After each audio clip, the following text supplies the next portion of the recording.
Hello दोस्तों, अब हम पढ़ेंगे प्रश्नावली 5.2 का क्वेश्चन नंबर तीसरा। इस क्वेश्चन को ऐसे सरल से निपटाएंगे कि आपको हवा भी नहीं लगेगा। तो अगर आप नए हो तो चैनल को सब्सक्राइब कर लेना और ऐसे ही इंटरेस्टिंग वीडियो देखने के लिए चैनल को लाइक और फॉलो जरूर कर लेना। चलो फटाफट से वीडियो को लाइक और फॉलो जरूर कर लेना। चलो स्टार्ट करते हैं। देखो, सबसे पहले तुम्हें 5.2 का क्वेश्चन नंबर तीसरा जो हल करोगे उसमें ऐसे ब्रैकेट दिया रहेगा खाने, ठीक है, जैसे डब्बा बोलोगे आप, इस टाइप से डब्बा दिया रहेगा और कुछ नंबर दिए रहेंगे।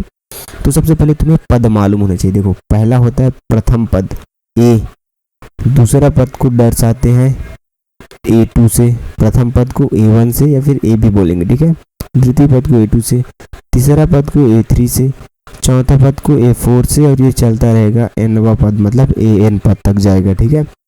तो प्रथम पद का सूत्र क्या होता है? तो इसका सूत्र होता है A, ठीक है। द्वितीय पद का सूत्र क्या होता है? तो द्वितीय पद का सूत्र होता है A + D, ठीक है। तृतीय पद का सूत्र होता है A + 2D। अब यहाँ पे तुम लोग एक गेस करना, जब हम तीसरा पद बोले तो यहाँ पे 2 आ गया। अब चौथा पद बोलेंगे तो A + 3D आएगा, पांचवा पद बोलेंगे तो A + 4D आएगा, मतलब एक कम। अगर बोले 11वां पद तो A + 10D, अगर बोले 100वां पद तो A + 99D। समझ में आ गया? तो बस यही काम करना है। तो चलो आप फटाफट से, अगर ये बन जाएगा सूत्र तो आपसे सब बन जाएगा। तो इसको मैं मिटा देता हूँ और आ जाते हैं अपने क्वेश्चन पे। तो चलो कॉन्सेप्ट को क्लियर करते हैं। यहाँ पे देखो, यहाँ पे अगर देखोगे तो ये एक AP दिया है, पहला पद है। ये दूसरा पद जो कि मालूम नहीं है, ये तीसरा पद है। पहला पद मतलब A1, दूसरा पद मतलब A2 है, ये तीसरा पद मतलब ये A3 है। इतना पता चल गया। तो चलो, पहले पद का सूत्र क्या होता है? प्रथम पद हमें मालूम है, प्रथम पद को A से दर्शाते हैं तो A को ही A1 बोलते हैं। तो A का मान आ गया 2, ठीक है। ये किसका मान है? तीसरा पद। तीसरा पद का सूत्र क्या होता है? तीसरा पद है ना भैया, तो तीसरा पद का सूत्र क्या होता है? A + 2D होता है। तो चलो, जब A + 2D होता है तो निकाल लो। A + 2D है तो इसका मान भी निकाल सकते हैं, चूंकि हमें D चाहिए। तो A का मान मालूम है। A का मान क्या है? A का मान है हमारा 2। और देखो, यहाँ पे एक चीज समझना, ठीक है, इसको मिटा देता हूँ। तीसरा पद को किससे दर्शाएंगे? A3 से दर्शाएंगे। ये तो मालूम है ना। A3 बराबर सूत्र क्या हो जाएगा? A + 2D। अब देखो, यहाँ पे तीसरा पद का मान दिया है, क्या है? 26 मतलब 26। तो यहाँ पे रख दूंगा 26 बराबर A + 2D हो गया। फिर उसके बाद यहाँ पे अगर गुणा भाग करूंगा तो क्या आएगा मेरे को बताओ? A का मान दिया है 2 है, तो यहाँ पे A की जगह हम रख दूंगा 2 प्लस इधर क्या है? 2D है, इधर क्या है? 26 है। तो 2 इधर आएगा तो क्या हो जाएगा? 26 - 2 बराबर उधर क्या बचा? 2D। 26 में 2 गया तो क्या बचा? 24। उधर क्या बचा? 2D। इसको काट दोगे, अगर काटोगे ना तो D मान आ जाएगा 2 × 2 2 2 4। D का मान आ गया 12। कितना आ गया? 12। तो हमें ये निकालना है ना दूसरा पद। तो यहाँ पे लिखूंगा मैं दूसरा पद का सूत्र, देखना ध्यान से। दूसरा पद मतलब द्वितीय पद का सूत्र। द्वितीय पद बराबर क्या हो जाएगा? तृतीय पद को किससे दर्शाते हैं? A2 से। तो A2 बराबर सूत्र क्या होता है? A + D। तो A का मान क्या है हमारा? A का मान है 2 और D का मान क्या है? 12। और 12 में 2 जोड़ेंगे तो कितना आएगा? 14। तो इसके जगह में हमें क्या लिखना है? 14। यहाँ पे क्या आ जाएगा? 14, ठीक है। समझ में आ गया? बस ऐसे ही इंटरेस्टिंग वीडियो देखने के लिए आप हमारे चैनल को लाइक और फॉलो और सब्सक्राइब जो भी करना हो कर दो यार फटाफट से। तो चलो, अब हम सेकंड क्वेश्चन लगा लेते हैं, जो कि 2 इधर उधर रहेगा तो क्या करेंगे? बहुत सारे खाने दे देंगे तो क्या करेंगे? तो अब डरने की कोई ज़रूरत नहीं है, क्योंकि हमें रामबाण उपाय मिल चुका है, जो कि हमें सूत्र, अगर 3 बोला तो A + 2D लगाना है, अगर 2 बोला तो A + 3D लगाना है। तो मैं इसे पहले मिटा देता हूँ और अब नेक्स्ट क्वेश्चन लगाएंगे हम यहाँ पे, डिलीट।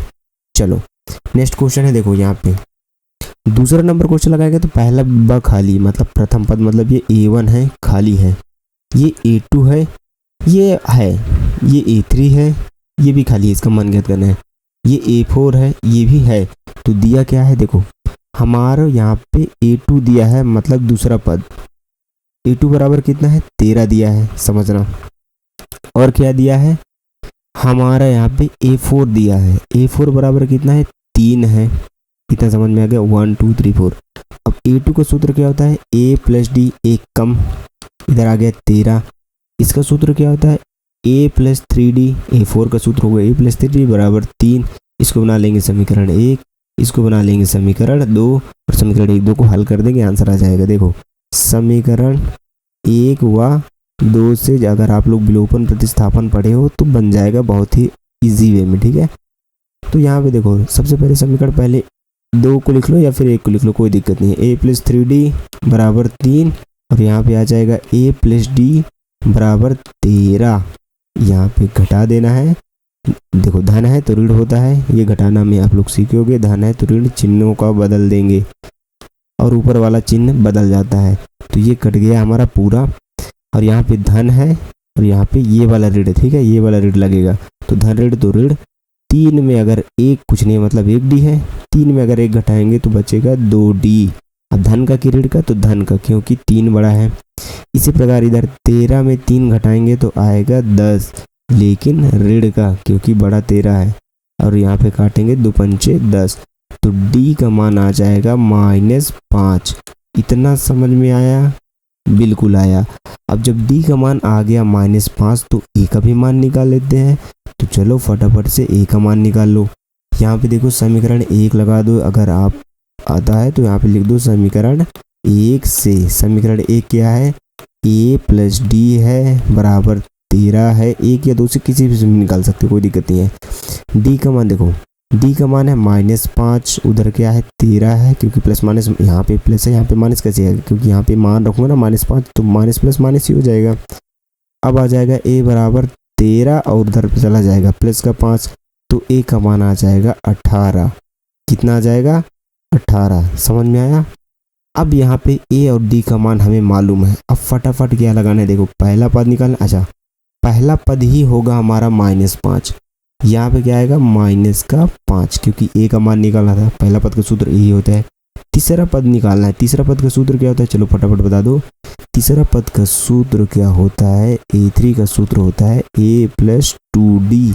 तो यहाँ पे A का मान क्या है, अरे A का मान तो 18 है, चलो कोई दिक्कत नहीं। तो यहाँ पे क्या आएगा -5 नहीं आएगा, यहाँ पे आ जाएगा 18। A का मान क्या है हमारा 18, तो 18 ही आएगा। प्रथम पद निकालना है और तीसरा पद, तो यहाँ पे मैं लिख देता हूँ क्या क्या निकालना है। प्रथम पद निकालना है, प्रथम पद को A से दर्शाते हैं, तो A बराबर दिया है 18, पहला आंसर, ठीक है, समझ में आया?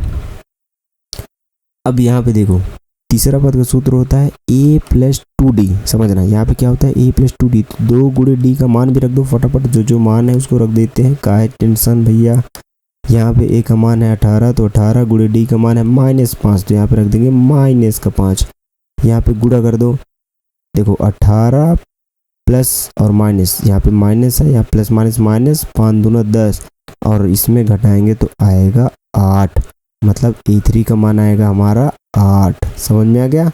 तो यहाँ पे हम A3 की जगह हम क्या रख देंगे 8, तो यहाँ पे रख देंगे हम 8। ये बस सिंपल सा आंसर है, बस ऐसे ही करना है, बस बाकी कोई टेंशन नहीं है, सब क्वेश्चन को सॉल्व कर सकते हो आप।